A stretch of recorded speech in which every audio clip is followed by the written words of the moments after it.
Thanks to newly developed technology, we here at Late Night now have, this is very exciting, we now have the ability to record the tiny voice that is inside Donald Trump's head. These people taking pictures are gonna crack their iPhone screens with how angry she looks all the time. Donald, it's the tiny voice in your head again, and are you thinking what I'm thinking? Because it really seems like your wife doesn't love you. You know why I think that? Because people who are in love do not scowl for all 24 hours of the day. Hey, what was the last real conversation you two had anyway? Because the last thing I remember is election night when she turned to you and said, "Are you happy now?" Seth Meyers just showed us exactly why Melania looks like she's planning a prison break every time she's with Trump. Did you catch that moment when he compared their marriage to a hostage situation with better fashion? Even the audience couldn't handle the truth bombs Meyers dropped about Trump's ego and Melania's famous disappearing acts. This isn't just another comedy routine, it's the roast we've all been waiting for since 2016. Before we move on, I'd like to ask you a small favor. If you appreciate this content, please take a second to like this video and subscribe to the channel. Over 98% of you watch the videos without subscribing. It costs you nothing, but it makes a huge difference to us. So, did you click the subscribe button?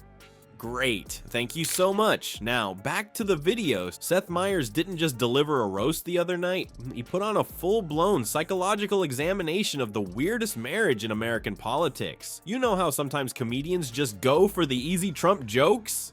Not Seth. He went surgical with it. Former First Lady Melania Trump said that she was in New York during former President Trump's second assassination attempt, but as soon as she heard, she rushed right into the kitchen to get a snack. While speaking on Friday at former President Trump's rally in Michigan, former presidential candidate Robert F. Kennedy Jr. paused his speech, pulled his phone from his pocket, and said, "Sorry, my doctor is calling," and ended the call. In the same interview, Melania Trump also said that former President Trump would have liked to have had more kids after having their son Barron. Well, don't feel bad. There's a very good chance he did.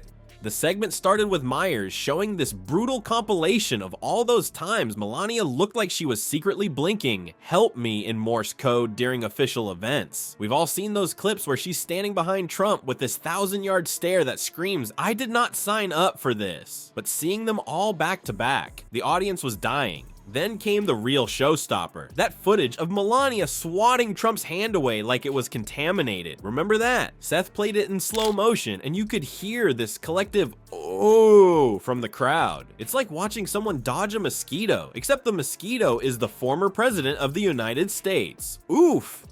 "What we're witnessing here, folks," Seth quipped, "is basically a hostage situation with better fashion." The crowd absolutely lost it because it's exactly what we've all been thinking every time we see them together. She's got that blink twice if you need rescue energy that's impossible to miss. But Seth didn't stop there. Barack and I were raised with so many of the same values.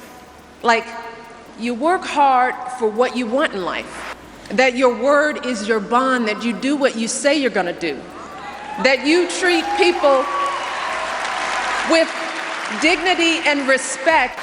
From a young age, my parents impressed on me the values that you work hard for what you want in life, that your word is your bond, and you do what you say and keep your promise, that you treat people with respect.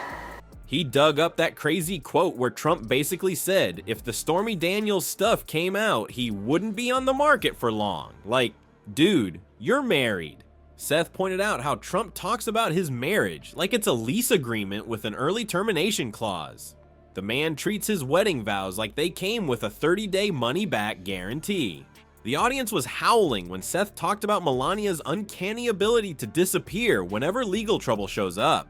She vanishes faster than Trump's tax returns, Seth joked. Her Secret Service codename might actually be nowhere to be found. It's true though, whenever the indictments start flying, Melania is suddenly busy with prior commitments. What commitment could possibly be more important than supporting your husband during multiple criminal trials? Literally anything, apparently. Seth even brought up that time Melania plagiarized Michelle Obama's speech, putting on this mock Melania voice saying, "I have a dream that one day I will be judged not by the content of my character, but by how quickly I can get out of public appearances." Barack and I set out to build lives guided by these values and to pass them on to the next generation, because We want our children and all children in this nation.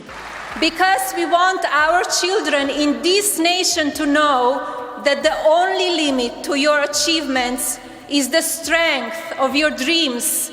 To know that the only limit to the height of your achievements is the reach of your dreams and your willingness to work hard for them.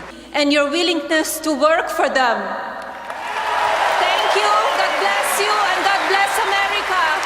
The callback had people slapping their knees because it wasn't just funny, it was accurate. What made the whole segment work so well was how Seth connected Trump's sad reality to his non-stop social media rants. Notice how the more Trump posts about being a stable genius with a perfect marriage, the more Melania looks like she's mentally calculating the terms of their prenup, Seth said. The contrast between Trump's bragging and the cold reality of his personal life is comedy gold that writes itself. You could tell the audience wasn't just laughing. They were experiencing some kind of mass therapy session. For years, we've all had to pretend that this obviously bizarre relationship is normal just because they're in the White House. Seth finally gave us permission to acknowledge the elephant in the room. This marriage has all the warmth and chemistry of a polar ice cap. The real genius of Seth's roast was how he used comedy to say what serious news outlets won't say directly. When he joked that Melania's prenup probably has more amendments than the Constitution, it wasn't just a punchline. It was cutting through the BS of political correctness to point out what's clearly a transactional relationship.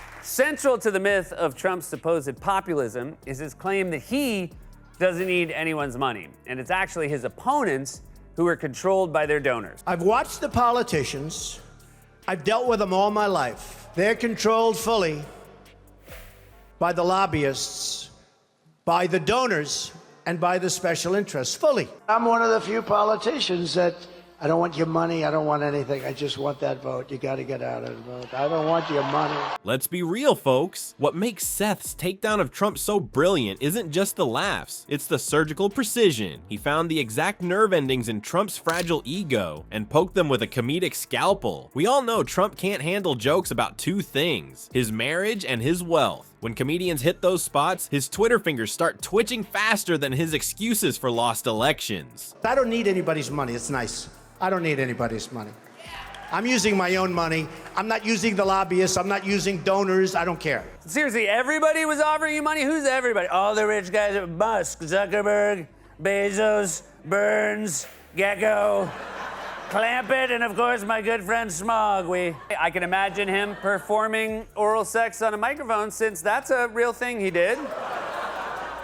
Still hard to believe that's an American president and not an 8th grader trying to get kicked off the debate team. The beauty of Meyers' roast is how it strips away the gold-plated facade to reveal the insecure man beneath. This wasn't just spray-tan jokes. This was psychological warfare disguised as comedy. Right now, you just know Trump is pacing around Mar-a-Lago in his bathrobe, phone clutched in his tiny hands, trying to think of insults to tweet about unfunny Seth, while Melania mysteriously needs to be somewhere else. When comedy exposes your truth this effectively, no amount of all caps tweets can save you.